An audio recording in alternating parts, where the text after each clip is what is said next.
na may video pod na ako original. Kung gusto nga kuan paminawon pod ninyo akong side kay depress ko, wala po ko nagpasikat nga vlogger para lang may anak ko. Wala. Ang gobyerno po ay nag-release po sila ng may resolution po sa munisipyo sa Jimenez na sila po may joins na may session sila at persona non grata ang babaeng ito na gumagawa ng desecration dito sa church sa Jimenez. Karapatan ng isang local government unit na magdeklara ng persona non grata. Pero isa lamang itong deklarasyon o sentimiento ng local government unit. Wala itong bisang legal at hindi ka maaaring paalisin o pigilang pumasok sa isang bayan, lungsod o probinsya dahil lamang sa deklarasyong ito. Galing mismo kay Archbishop Martin Humuan, Arsobispo sa Osamis, na batay sa kanyang na laman may balak ang sangguniang panglungsod ng Jimenez na ideklara itong nag-viral na content creator na persona non grata. Kung maalala ninyo mga kapatid, na nagdeklara ang simbahan na isarado. Nagdeklara ang arsobispo isarado dahil sa desecration. Pero ang tanong dito, di po ba meron tayong aral sa simbahang Katoliko? Siguro alam ng karamihan ito. Kung alaman, nasa Catechism of the Catholic Church 2477, 2479, ito'y may kaugnayan sa tinatawag na rash judgment. Ano po yung rash judgment?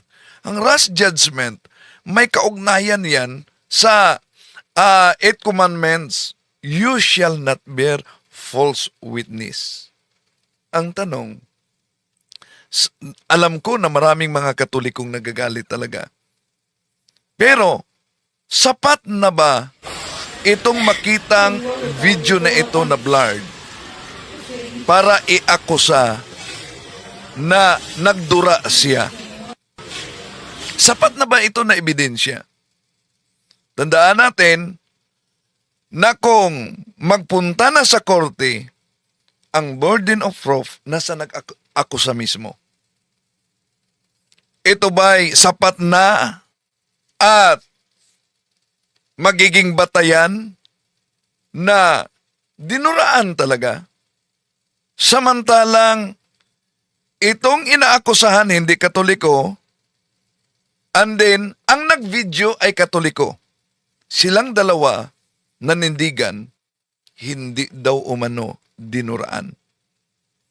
Kung maalala ninyo ang turo ng ating Panginoon Jesucristo sa San Juan Kapitulo 7:24, anong sabi niya? Di po ba? Huwag kayong hahatol, batay lamang sa inyong nakita. Ngayon, aabot na sa punto na ideklara na persona non grata and then na isarado. May authority talaga ang ating mahal na arsobispo na isarado sa issue na desecrate ang simbahan. Pero ang issue nito, kung uunawain nating mabuti, ay may kaugnayan ito sa mercy, truth, and due process. Ito'y may kaugnayan sa inaakusahan na babae na Seventh-day Adventist kaanib, hindi Katoliko, pero ang nag-video ay Katoliko. No. So, ang tanong, nang idineklara ng ating mahal na obispo na isarado, was the act verified? Tatalakayin muna natin ito mga kapatid sa pagkakataong ito at samahan ninyo ako. Kasi umalingan, pag palaging inulit-ulit ay magmukha talagang katotohanan para sa ating mga kapatid na kulang ang kaalaman. Ang pagkadaya ay maranasan sa iba't ibang paraan. Pero napakasakit pag madaya tayo sa pananampalataya. Dahil nanganib pati ang ating kaluluwa. Viva Cristo Rey! Pro Dio et Ecclesia! Okay mga kapatid, kumusta? Welcome. So, bugbog talaga si Christine Medalla sa isyu kaugnay dito. Pero alam niyo ba, kaya nga pinuntahan ko siya dahil nang tinawagan ko ang production director ng Station DXDD si Manuel, no? Siya naging under ko noon. Tinawagan ko kung nakuha mo na ba ang side? Di pa. Kaya pinuntahan natin si Christine. Nang nakausap ko, ito kasi mga kapatid, nang nakausap ko yung mga matatanda na parishioners sa Jimenez, iginiit nila, dinuraan talaga batay sa video. Makita niya, blurred naman ang video, no? Dinuraan. Dahil may narinig umanong giluan. Ibig sabihin, giluan, dinuraan, malinaw umano yan. Pero nang napanood ko talaga mga kapatid, bilang media, bilang journalist, at bilang naging kabahagi noon sa Catholic Bishop Conference CBCP News, pinanood ko talaga yung video niya. Yung sinabi ng mga matatanda na giluwaan, dinuraan, ang narinig ko kasi sa video, hindi dinuraan o giluwaan, na ay gikuhaan. May kinuha. Yon ang video. Ngayon, itong nag-video, Katoliko, at itong nag-video na Katoliko, mga kapatid, ay nanindigan talaga siya na hindi umano dinuraan ang holy water. Bukas may interview ko siya.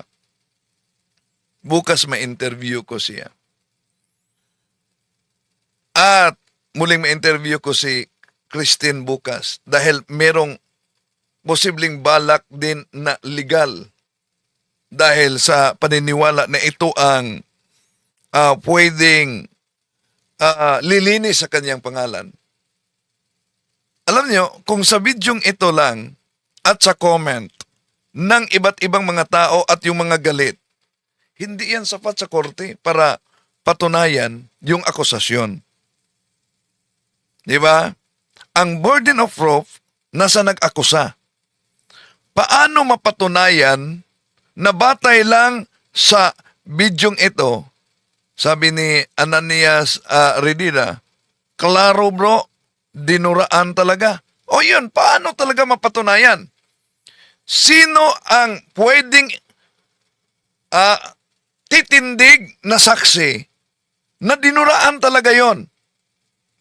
Sino ang maituro habang yung inaakusahan may saksi siya, although hindi siya Katoliko, pero ang nag-video ay Katoliko? Ya? Pero ito mga kapatid, although grabe yung mga content niya, alam niya naman, tinatalakay ang content ni Christine Medalla noon, pero noon pa lang, June 7, siya ay nagpaalam sa kaniyang mga followers na babaguhin na niya ang kaniyang content. June 7 yan. Bukas, papakita natin. Nag-iyak siya at pinaalam niya sa kaniyang dahil grabe yung content niya. Eto, pakita muna natin yung content niya. Dami ko ng videos na mga bad. Kaya nila ako pinabash ng sobrang. Oh, yan. At ito ang mga, kaya sabi ko, kung i-delete mo na yan. Tumaay ako ito sa pa. gato, ganun. Ang dami ko ng videos na mga bad.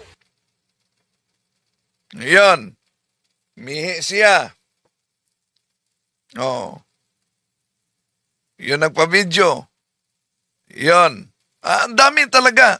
Kaya, maituring din siya, dahil sa mga videong ito, maituring siya the most hated vlogger, content creator dahil sa kanyang mga video.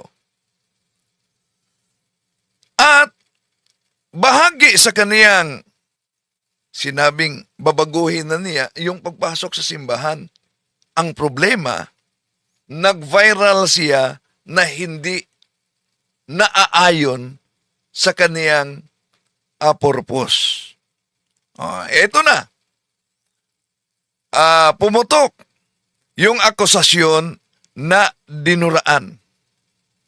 Pero ang tanong dito, ito mga kapatid, iba kasi kung sa korte na. Alam niyo yan, no? Iba sa korte.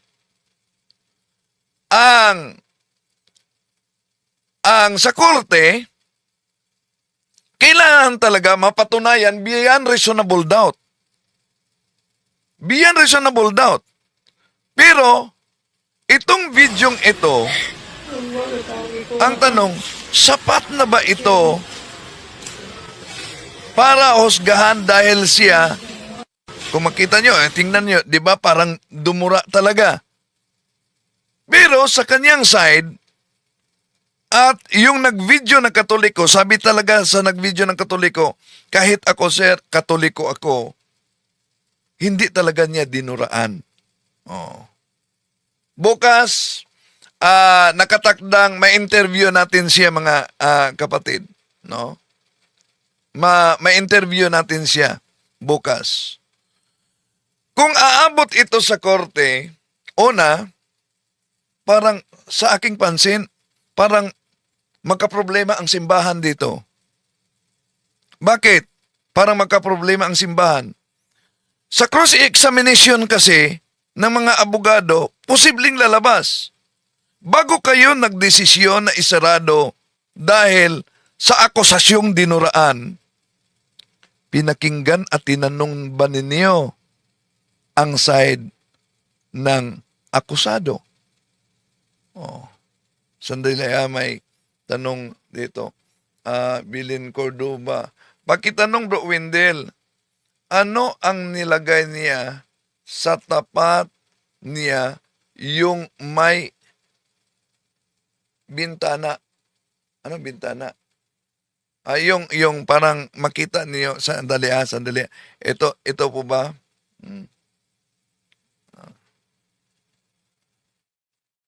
Yung nag-video ay kaibigan niya, Katoliko.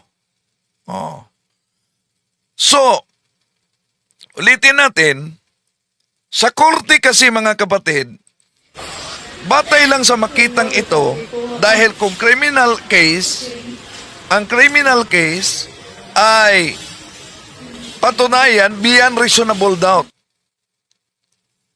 Kailangan may saksi dito natitindig na talagang nakakita na dinuraan niya.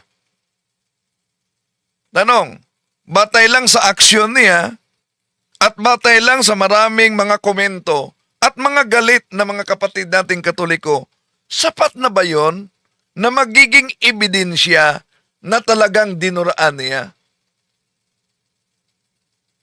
Sabi ni Agnes, paano nga if nagsasabi ng totoo yung witness na kumuha ng video kasi sa legal ang witness ang pinaniniwalaan kasi siya mismo ang nakakita. Tama.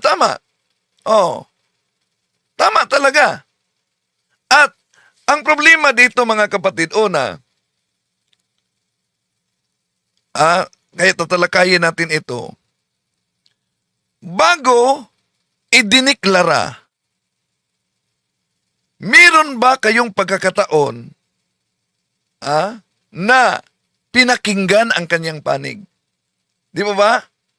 Yun naman ang napaka-basic talaga na pakinggan ang panig.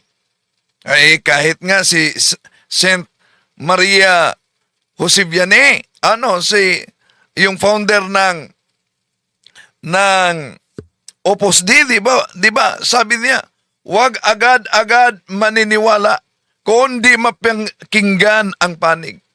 Pangalawa, before the decree of closing the church, was there a dialogue or investigation? Yun din.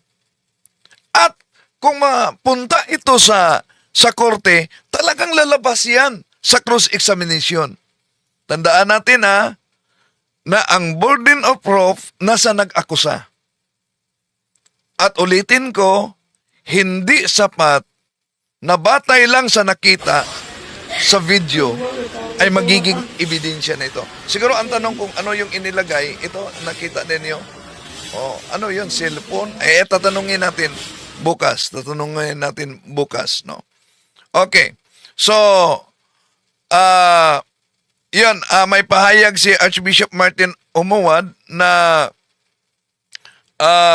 may balak umano ang sangguniang panlungsod na ideklarang persona non grata. Kanang na may video pod na ako original. Pinakong gusto nga kuan paminawon po din akong side kay di-press ko wala po ko nagpasikat nga vlogger para lang may anak ko. Wala. Ang gobyerno po ay nag-release po sila ng may resolution po sa munisipyo sa Jimenez na sila po may joint na may session sila at persona non grata ang babaeng ito na gumagawa ng desecration dito sa church sa Jimenez. Karapatan ng isang local government unit na magdeklara ng persona non grata. Pero isa lamang itong deklarasyon o sentimiento ng local government unit. Wala itong bisang legal at hindi ka maaaring paalisin o pigilang pumasok sa isang bayan, lungsod o probinsya dahil lamang sa deklarasyong ito. So, kaya nga, do not judge by the appearances, but judge with the right judgment. Ayon yan sa John chapter 7 verse 24. Malinaw yan. No? Ang tanong, may mga nagkomento dito, paano kung kaibigan niya ang nagvideo? Talagang kaibigan niya. Pero magiging saksi pa rin niya. At pwedeng paniniwalaan sa korte. Ang tanong dito, ano ang ebidensya na matibay talagang ebidensya na dinuraan niya? Yun lang. Dahil para sa akin ang videong ito, dito sapat na ebidensya na talagang dinuraan niya. Dito sapat. Although,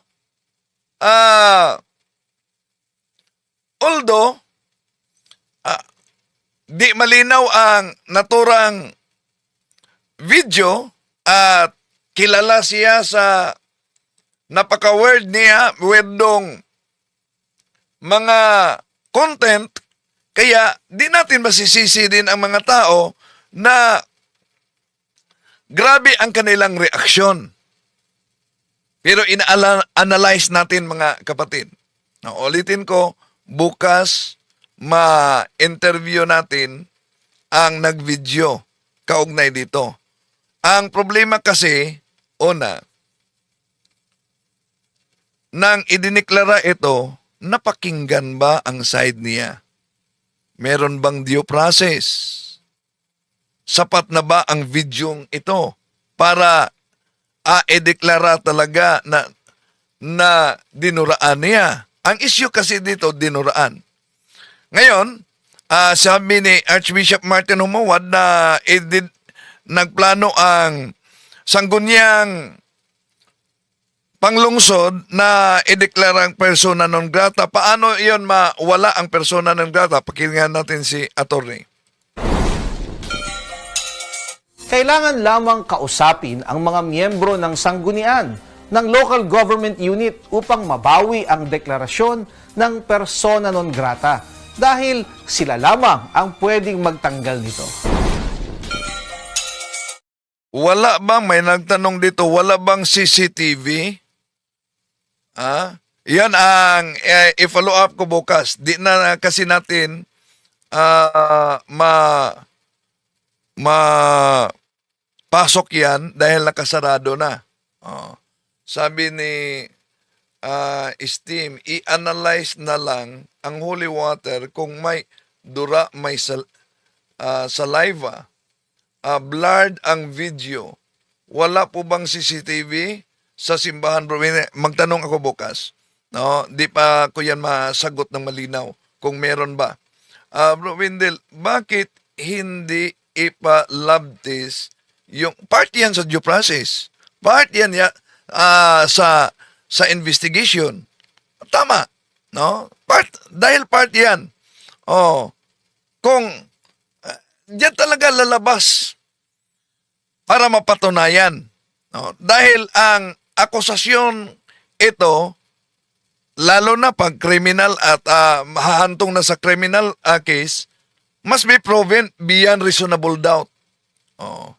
Si Jackie Capelian, dapat lang nga na patikimin ng kulong para hindi maparisan. Paano mo ano yon lang nag-viral siyang paski sasabihin kahit siguro yung ibig sabihin niya, no? Okay. Pakinggan muna natin si Archbishop Martin Umuad na na-interview ni Manuel Ronquillo ng istasyon DXDD. Ito. Okay. Ating magkapanayam ang ating Archbispo ng Archdiocese of Osamis, Archbishop Martin sa Betabawan DD. So, nandito siya personal na bumisita sa parokya. Archbishop, magandang tanghali po sa inyo. Good noon. Nandito po ako para bigyang pansin if they really obey concerning the closure of the Church of St. John the Baptist. Kaya nga ako po'y natutuwa dahil narinig ko ang explanation sa parish priest na ang mga tao ay laging nagdasal para sa opening of the church. So I came here in order to inspect whether they really obeyed the decree in order that we really accomplish what has been done by the church. So, walang tasang bukas sa simbahan. Wala po. Archbishop, after may prayer vigil, no, ginawa, at may mga ginawang mga penitensya ang mga tao, is this enough ba, Archbishop, na possible na mabuksan ang simbahan ng San Juan Bautista? Kailangan po na marinig din natin ang opinion o evaluation sa ating kura paroko, si Father Rolly Lagada, at ito po'y aming i-evaluate ngayong August 12 kasi yon po may meeting po ang Board of Consultors at Board of Temporalities because it is not only an act of the bishop but it has to be it must be the act of everyone, particularly the leaders of the church. Kaya nga we will evaluate what has been done by the people, and after that we will make our decision after our meeting on August 12. So gusto talaga ng parokya, mismo ng mga taong bayan ng Jimenez na nag-proceed sila sa penitensya, and including the penance para magbukas ng parokya, Archbishop. Opo. Kaya nga, I continue to appeal that they have to join. Kailangan po, pupunta sila every night, may vigil man dito. Sana po, pupunta sila dito para sila magdasal, maipakita na they are longing really for the opening of the church here in Jimenez. May plano, parang 9 days yung prayer vigil, Archbishop? Hindi ko po alam. Depende yun sa pari dito po sa Jimenez, anong gawin niya. Pero as I have said, may meeting kami ngayong August 12, ang Board of Consultors. Pag siya ay magsulat, if he will write a letter to us, then that's the time that we will discuss as to when we shall open the church if the conditions are met concerning the reparation and the expression of the faith of our people, if insakto na ba, para bigyang pansin na kailangan na we have to open the church here in Jimenez. So wala pang letter from the parish priest na tanggap from your office, Archbishop? Wala pa po. So, pag may letter na yung pare na hihingi siya na nakita niya na ang reparation concerning the people, in order that we will be able to reopen, because it has to be reconsecrated in terms of what has been done, the desecration. So, naghintay po tayo sa liham ng ating kura paroko. Pag gagawa siya ng liham, then that's the time that we will evaluate if the people really, if the people have really expressed their pain and they want really that the church will be open. So, para po sa taong bayan, Archbishop. Kaya nga, Para po, para maintindihan, ano ba yung reconsecrated? there was a desecration done. So, because it has been consecrated, the church has been consecrated. So, there is reconsecration, and the reconsecration is the opening of the church, and then we will bless the church again in order that the holiness of the church will be restored. So, ibig sabihin may ihalad siya balik ngadto sa Ginoo after. If they are going to, if there is a letter and then we will accede to the request to open, then there will be the ritual to be done in order that the holiness of the church will be restored, and it is what we call reconsecration of the church.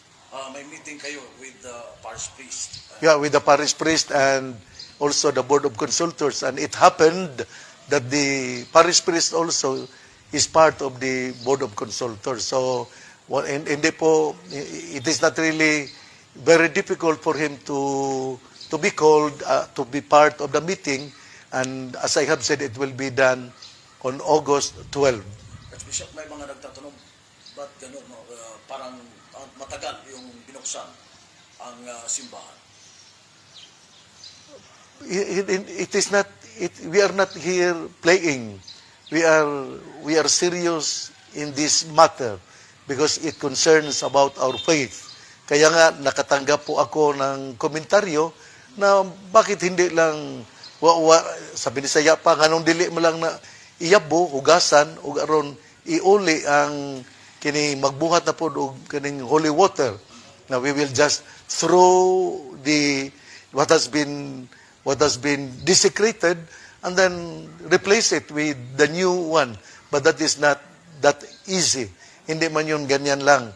So that is why we will work it out that there will be reconsecration of the church because it has been desecrated. Archbishop, yung vlogger, napatawad na ba, Archbishop? It is always, as I have said, the church is the role of the church is for salus animarum, meaning salvation of souls. If she is repentant, then the church will always forgive. But if we realize that she is not repentant, then we will not forgive her. But at the same time, always remember that we are always after the salvation of soul. And I know that she had been crying, asking for forgiveness. And there is always a time for everything. If we recognize of her repentance, then we will forgive her. Need pa ba ang vlogger na lumapit sa inyo, Archbishop, para mapagpawad?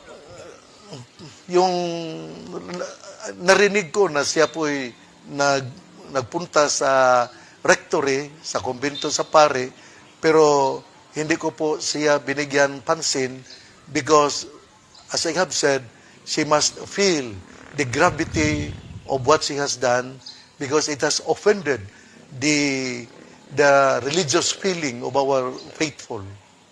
Okay. Archbishop, ang government, may tumawag ba sa inyo? The action of the government? Ang gobyerno po ay nag-release po sila ng may resolution po sa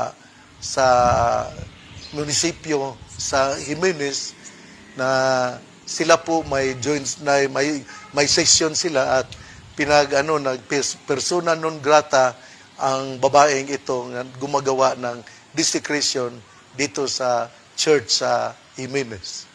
So Archbishop, sa ngayon, no, wala pang pinal, including sa pagbukas sa mismong simbahan.